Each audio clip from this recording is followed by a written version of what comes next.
Hello दोस्तों, नमस्कार। नौकरी विद मधुसूदन यूट्यूब चैनल पे आप सभी लोगों का हार्दिक स्वागत है। दोस्तों, पिछली क्लास में हमने बताया था संविधान के बारे में, और आज का जो वीडियो है मेरा वो संविधान की विशेषताएं हैं। ठीक है, संविधान को मैं थोड़ा डीप में इसलिए पढ़ा रहा हूँ क्योंकि संविधान से क्वेश्चंस बहुत आते हैं। ठीक है, जिसको आपको पढ़ना बहुत ही जरूरी है।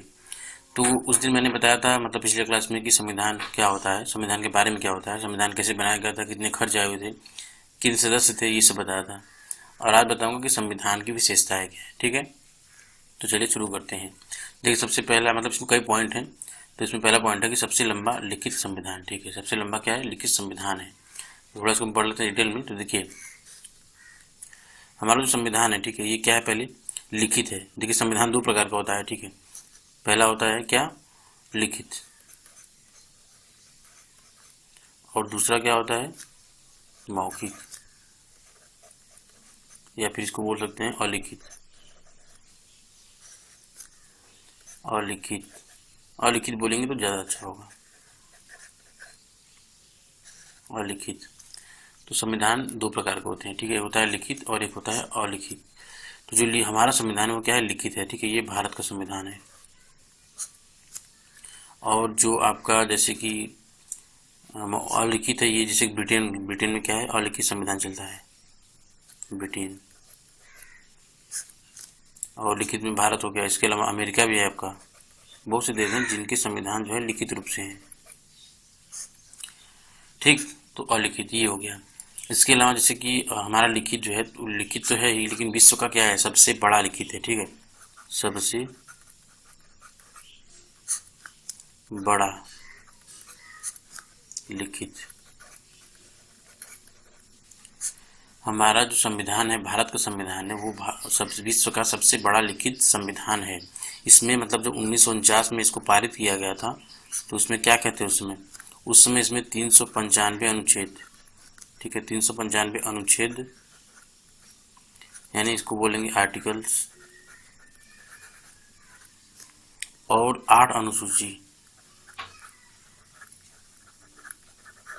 ठीक, 395 अनुच्छेद और 8 अनुसूची। जब क्वेश्चन आपको आएगा कि जब संविधान का निर्माण हुआ था 1949 में, या पूछ सकता है कि कब हुआ था, तो 1949 में कितने अनुच्छेद उसमें थे? तो हमारे 395 अनुच्छेद यानी आर्टिकल्स उस समय थे। ठीक है, वर्तमान में नहीं, 1949 में जब संविधान बना था।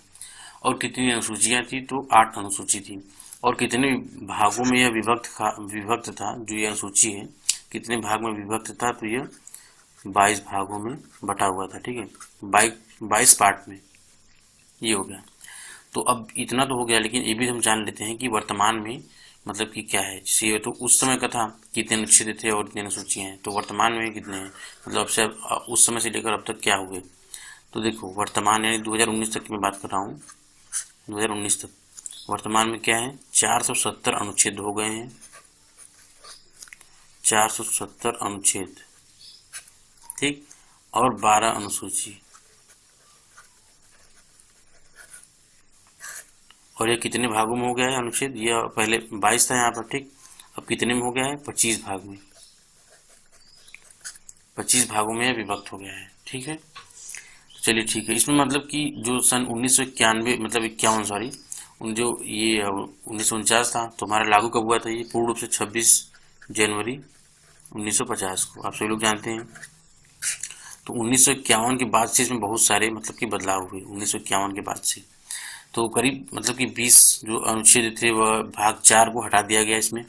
और इसमें करीब 9 अनुसूची, सॉरी, इसमें करीब 4 अनुसूची को जोड़ा गया, मतलब 9वीं, 10वीं, 11वीं और 12वीं। ठीक, 8 थी पहले, तो इसको 12 कर दिया गया। 9वीं, 10वीं, 11वीं और 12वीं।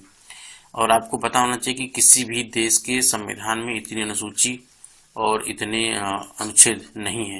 ये क्वेश्चन आ सकता है, जैसे कि विश्व के किस देश के संविधान में सर्वाधिक अनुच्छेद हैं, सर्वाधिक अनुसूची है। ठीक है, तो वह इंडिया का है। ठीक, तो इस बात को एकदम ध्यान से पढ़ लीजिएगा, मतलब याद कर लीजिएगा।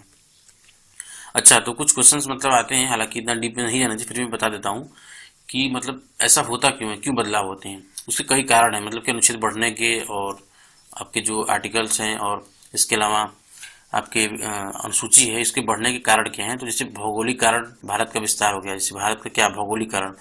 ठीक, भारत का भौगोलिक कारण। भौगोलिक में समझ सोचते हैं आप, जैसे कि अगर मान लीजिए कि ये हमारा इंडिया है, ठीक, इसमें हालांकि मुझे मैप दिखे नहीं बनाना था, हंसिएगा मत, ये नॉर्मल एक इंडिया है।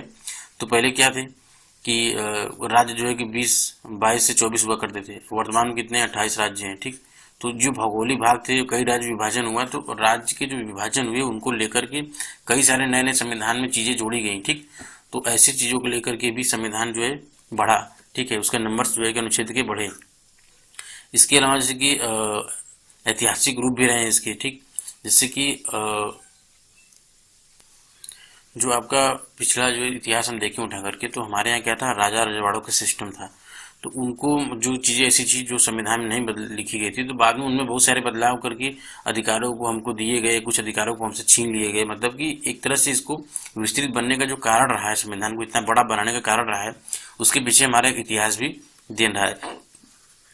दूसरा कारण है हमारा इतिहास, ठीक। और इसके लंबा होने का कारण यह भी है कि मतलब कि राज्य और राष्ट्र दोनों के लिए एक संविधान, एक संविधान। मतलब ऐसा नहीं है कि अगर आप भारत में रह रहे हो और मान लीजिए कि आप उत्तर प्रदेश में, यूपी में रह रहे हैं, ठीक, तो ऐसा नहीं कि यूपी सरकार जो है वो अलग से कानून लाएगी, ठीक है, आपके ऊपर अलग से कोई कानून थोपेगी, और जो आपके भारत सरकार है, ठीक है, इंडियन गवर्नमेंट है, वो अलग से, ऐसा नहीं है।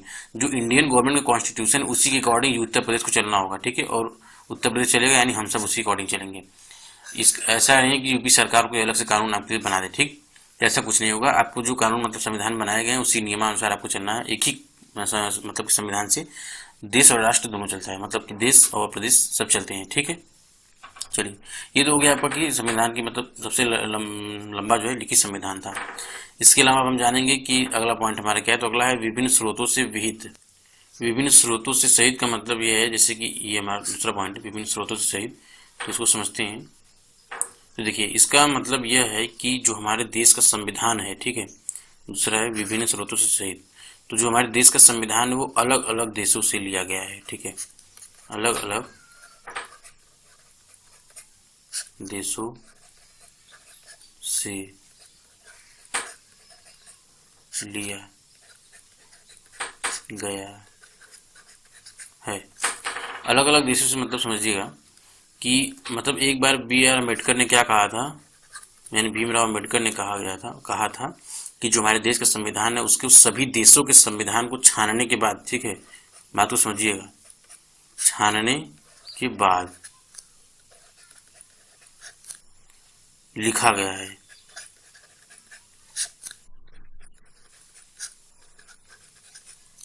तो इसका मतलब यह है कि जैसे हमारे देश में जो हमारा जो इसका संविधान बना है वो तब बना जब हमारे देश की जो प्रारूप समिति के जो मेंबर्स थे, ठीक है, जितने मेंबर्स थे उन सभी ने मिल करके सभी देशों के लगभग, ठीक है, विश्व के सभी देशों के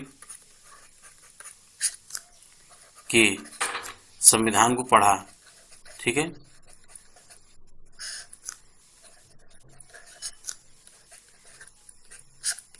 पढ़ा, उसके बाद इन्होंने निष्कर्ष निकाला, ठीक है।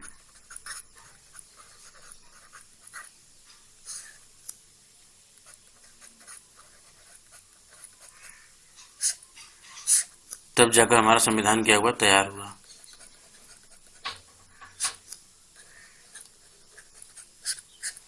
देखिए, ये बहुत डीप चीज है कि कौन से देश से क्या क्या लिया गया था, लेकिन इसको शॉर्ट में समझ लीजिएगा कि विभिन्न स्रोतों से विहित का मतलब है कि जो हमारा देश का संविधान बना है वो अलग अलग देशों से लिया गया है। भीमराव अम्बेडकर ने एक बार कहा था मतलब कि हमारे देश का जो संविधान लिखा गया है वह तमाम देशों के संविधान को छानने के बाद, यानी कि आप एक तरह से मान लीजिए कि अलग अलग पॉइंट, अलग अलग चीज़ों को पढ़ने के बाद उसमें से जो चीज़ें हमारे देश के लिए महत्वपूर्ण थी उसको लेकर के तब जाके संविधान में मतलब कि उसे बनाया गया, उसे जोड़ा गया, ठीक है। तो मतलब संविधान का जो अधिकांशतः ढांचागत हिस्सा भारत शासन अधिनियम 1935 से लिया गया है। मतलब मैक्सिमम जो चीज़ था आपका, जो 1935 अधिनियम, और 1935 अधिनियम क्या है, ये तो ये मतलब कि अंग्रेजों द्वारा बनाया गया कानून था, उसमें संविधान एक तरह से मान लीजिए। तो मैक्सिमम चीज़ें इसी अधिनियम से ली गई हैं, बाकी अन्य चीज़ें अन्य देशों से ली गई हैं। अन्य देशों से, ठीक है। इसके अलावा जैसे कि मैं आपको थोड़ा शॉर्ट में बता देता हूँ कि क्या क्या किस देश से लिया गया है। जैसे देखिए,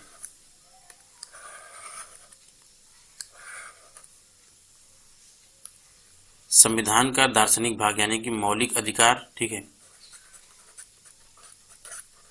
मौलिक अधिकार, और इसके अलावा जैसे राज्य के नीति निर्देशक तत्व, राज्य के नीति निर्देशक तत्व, ये सब कहाँ से लिए गए हैं? ये सब लिए गए हैं क्रमशः, ये जो मौलिक अधिकार है कहाँ से लिए गए हैं? अमेरिका।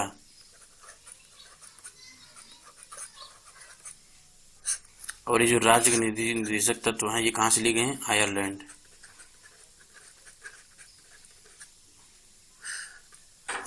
इसका मतलब यह है कि जो हमारे संविधान में मौलिक अधिकार दर्ज है हमारे लिए, ठीक है, वो कहाँ से लिया गया है? अमेरिका से। और राज्य की जो नीति निर्देशक तत्व हैं वो आयरलैंड से। मतलब ऐसे ही तमाम चीज़ें जो हैं अन्य देशों से ली गई हैं।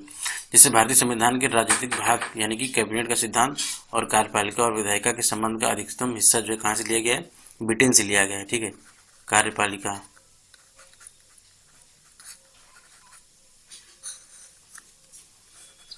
का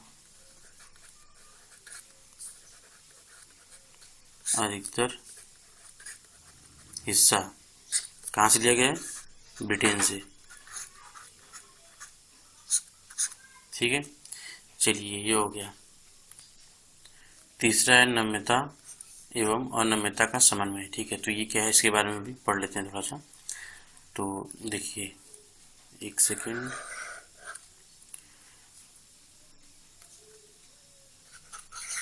नम्यता और अनम्यता का समन्वय। इसका मतलब है कि हमारा संविधान दो तरीके से बना हुआ है, ठीक है। दो तरीके से मतलब है कि कठोर भी है और सरल, ठीक है। इसको सरल बोल सकते हैं या लचीला बोल सकते हैं। तो देखिए, कठोर मतलब है कि कोई ऐसा संविधान जिसमें आसानी से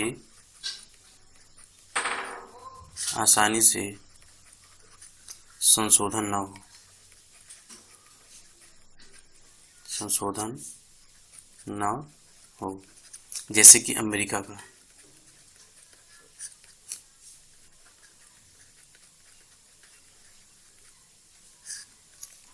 दूसरा है लचीला। तो लचीला का क्या मतलब है कि ऐसा मतलब एकदम आसानी से या सरलता पूर्वक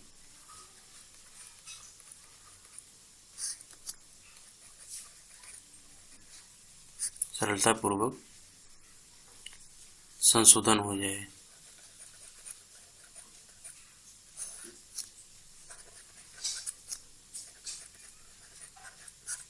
ठीक है। सरलता पूर्वक संशोधन हो जाए, लचीला का मतलब यह है। जैसे कि यह किसमें है? यह है ब्रिटेन का। इसका मतलब यह है कि हमारा जो संविधान है वो ना तो कठोर है और ना ही लचीला है, वो मध्यम चीज यानी दोनों को मिला करके बनाया गया, यानी मध्यम है। और यहाँ पर कठोर और आसानी से मतलब है कि जो कठोर का मतलब है आसानी से संशोधन न हो, जैसे कि अमेरिका, और सरलता पूर्वक संशोधन है, जैसे कि ब्रिटेन का संविधान, ठीक है। ये हो गया। और तो इस तरह से मतलब कि हमारा जो देश का संविधान है वो मिला जुला रूप है इन दोनों का, ठीक है। तो अब इसमें थोड़ा सा एक चीज़ है, मतलब पॉइंट नोट करने वाली, जो हमारा अनुच्छेद 368 है, ठीक है। अनुच्छेद 368, ठीक है। इसके तहत दो प्रावधान है हमारे, मतलब दो प्रावधान, ठीक है, कि कैसे बदलाव होंगे संविधान में, ठीक है।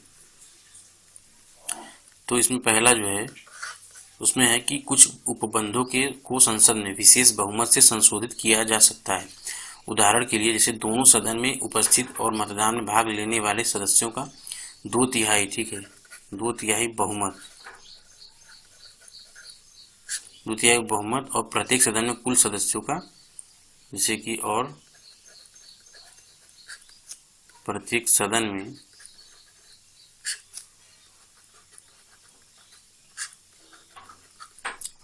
में कुल सदस्यों का बहुमत,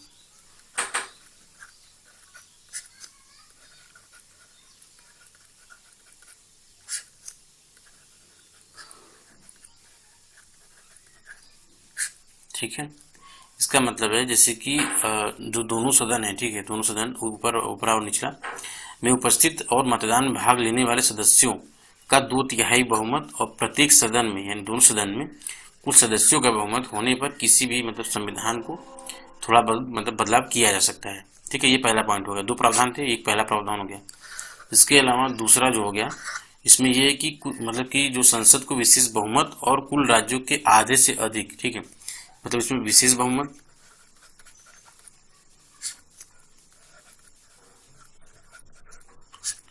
और कुल राज्यों के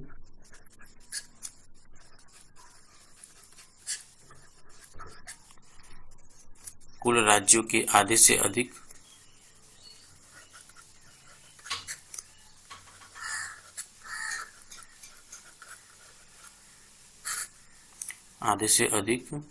राज्यों के अनुमोदन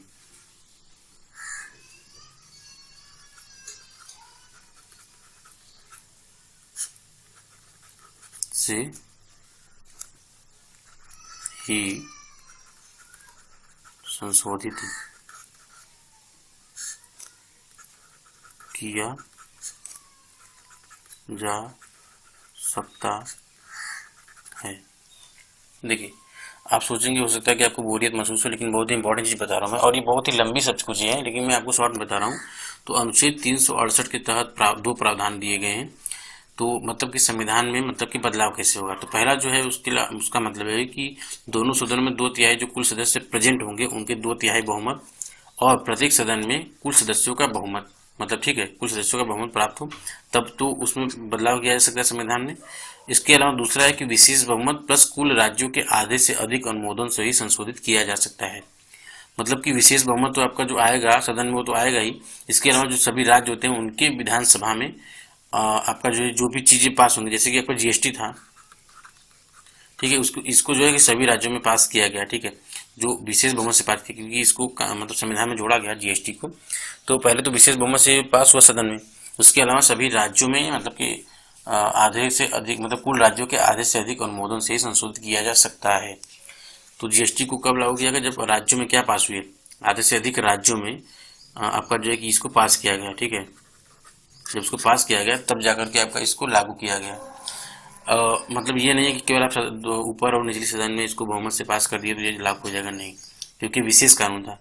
तो इस तरह से ये जो हमारा पहला वाला पॉइंट था ये लचीला था, और ये दूसरा था ये हमारा कठोर, यानी कि ना आसान है और ना ही कठिन है इसको मतलब कि बदलना, ठीक है, वो डिपेंड करता है कि किस तरह का बदलाव है। चलिए अगले पॉइंट पे चलते हैं।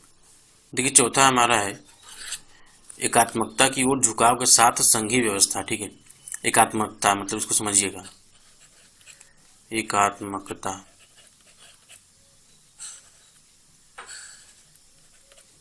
इसका मतलब जैसे हमारा जो भारत का संविधान है वो संघीय सरकार की स्थापना करता है, ठीक है, इसमें संघ के सभी लक्षण विद्यमान हैं, जैसे दो सरकार का मतलब क्या है, एक होता है आपका भारत सरकार और एक होता है राज्य सरकार, ठीक है, तो ये किस मतलब दो सरकारें हो गई। उसके बाद शक्तियों का विभाजन, ठीक है, भारत सरकार की जो शक्तियां हैं वो अलग हैं, राज्य सरकार की शक्तियां अलग हैं। जैसे कि भारत सरकार है वो राष्ट्रीय मामलों को देखता है, ठीक है, राष्ट्रीय मामले, गृह मंत्रालय मतलब ये सब देखता है, और राज्य सरकार क्या है, कानून व्यवस्था, ठीक,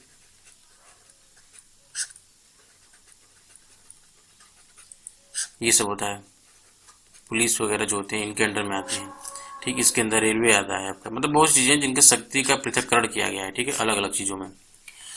लिखित संविधान है, और एकात्मकता मतलब है कि एक ही लिखित संविधान है, ऐसा नहीं कि राज्य के लिए अलग है और भारत सरकार के लिए अलग हो और राज्य सरकार के लिए अलग हो, ऐसा नहीं है। लिखित संविधान है, दोनों चीजों के लिए एक ही है, ठीक है। संविधान की सर्वोच्चता यानी दोनों के लिए संविधान की सर्वोच्चता सबसे पहले है, मतलब कोई भी चाहे राज्य हो चाहे केंद्र हो अपने आप में वो मतलब कि अपने आप से कोई फैसले नहीं ले सकता है बिना मतलब संविधान में जिस चीज का जिक्र न हो उसके अलावा और कोई फैसले नहीं लेता है। संविधान की सर्वोच्चता है, मतलब केंद्र और राज्य दोनों को इसी संविधान के अकॉर्डिंग चलना होगा, संविधान की सर्वोच्चता है। संविधान की कठोरता एक होता है आपका, ठीक है, कठोरता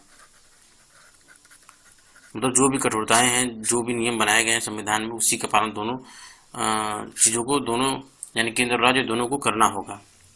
इसके अलावा स्वतंत्र न्यायपालिका है, मतलब न्यायपालिका से आप हमारा यहाँ पे मतलब है न्यायपालिका।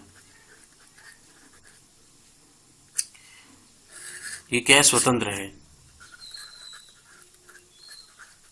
स्वतंत्र से मतलब है कि इसका ना ही कोई संबंध केंद्र से है और ना ही इसका कोई संबंध राज्य से है।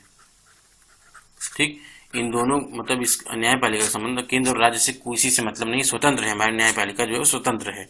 ठीक है। इसके अलावा द्विसदनीय व्यवस्था भी है हमारे यहाँ। ठीक है, द्विसदनीय का मतलब 2 सदन है, द्विसदनीय। ठीक, जैसे एक हो गया हमारा लोकसभा और राज्यसभा, 2 सदन हो गए। ऐसे ही राज्यों में क्या है, एक होता है आपका विधानसभा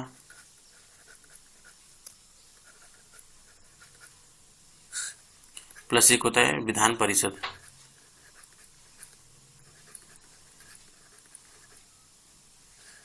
ठीक, तो ये हमारी द्विसदनीय व्यवस्था हो गई। ये तो हो गया आपका एकात्मकता। ठीक है, चलिए अब अगले टॉपिक चलते हैं कि सरकार का संसदीय रूप। अगला है सरकार का संसदीय रूप। ठीक है, सरकार का संसदीय रूप।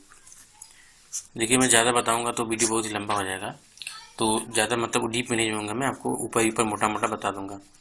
तो जो भारत का संविधान है उसको भारत ने मतलब कि अमेरिका के अध्यक्षीय प्रणाली को न अपना करके ब्रिटेन की संसदीय प्रणाली को अपनाया है। ठीक है, संसदीय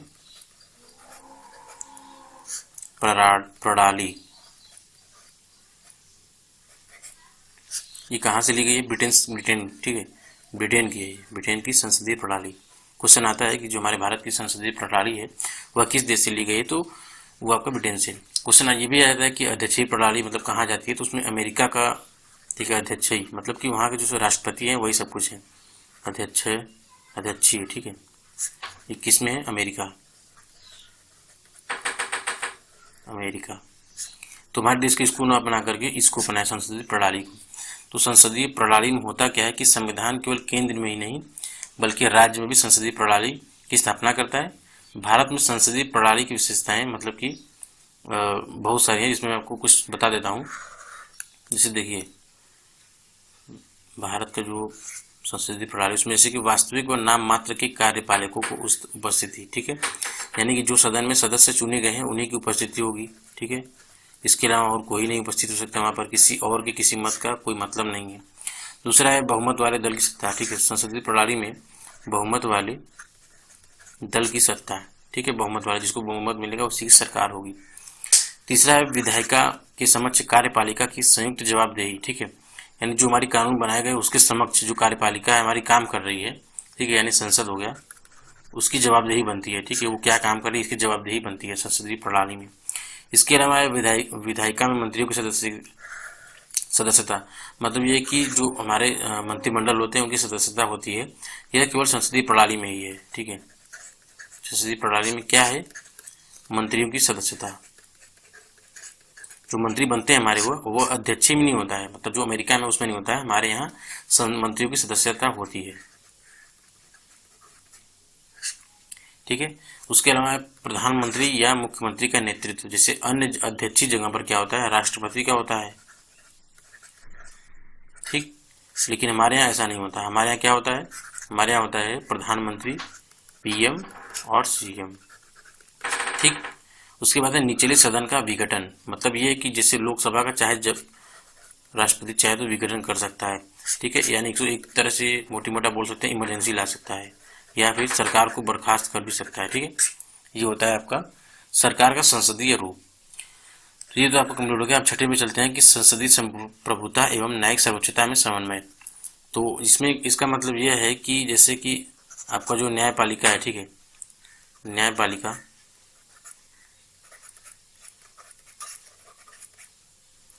वह जो है क्या है? सर्वोच्च है। सर्वोच्च मतलब कि इसका निर्णय ही हर जगह सर्वमान्य होगा। ये जो न्यायपालिका है यही संविधान की रक्षा करती है, संविधान की रक्षा कौन करता है? न्यायपालिका। न्यायपालिका संविधान की रक्षा करती है। इसका मतलब है कि जो संविधान में कोई भी ऐसी मतलब गड़बड़ी ना हो, बदलाव ना हो, जिससे कि संविधान खतरे में पड़ जाए, इसलिए न्यायपालिका इसकी रक्षा करती है। तो क्वेश्चन आता है कि संविधान का संरक्षण कौन होता है? तो न्यायपालिका जो होता है वो संविधान का संरक्षण होता है। इसके अलावा मैं आपको मोटी मोटा बता देता हूँ और कि क्या है इसमें। तो इसमें जो है कि आपका मौलिक अधिकार है, ठीक है, मौलिक अधिकार,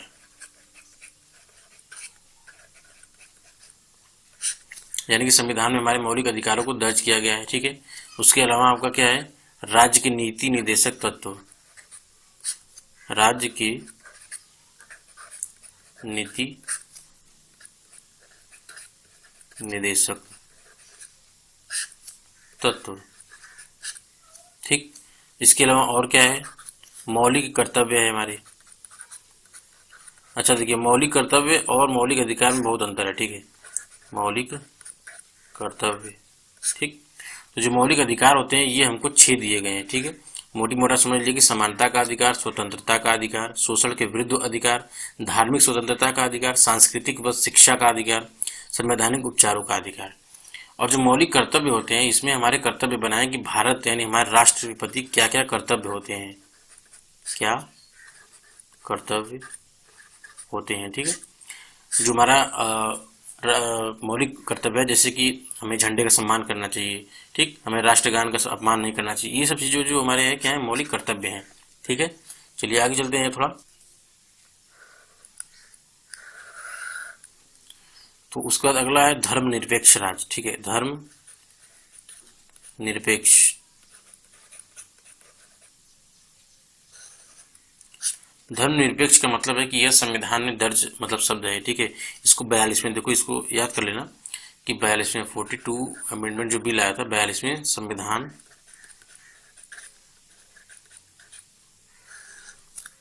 संशोधन, इसमें धर्मनिरपेक्ष शब्द को जोड़ा गया था और एक था समाजवाद, ठीक। इन सबको किसमें जोड़ा गया था? 42वें संविधान संशोधन में धर्मनिरपेक्ष शब्द को जोड़ा गया था। धर्मनिरपेक्ष का मतलब समझ लो, इसको इंग्लिश में बोलते हैं सेकुलर, ठीक है, सेकुलर। इसका मतलब ये है कि हमारा जो देश होगा वो सभी धर्मों और वर्गों से मिलकर बना है, सभी धर्म एवं वर्ग। इसका मतलब ये है कि यह किसी विशेष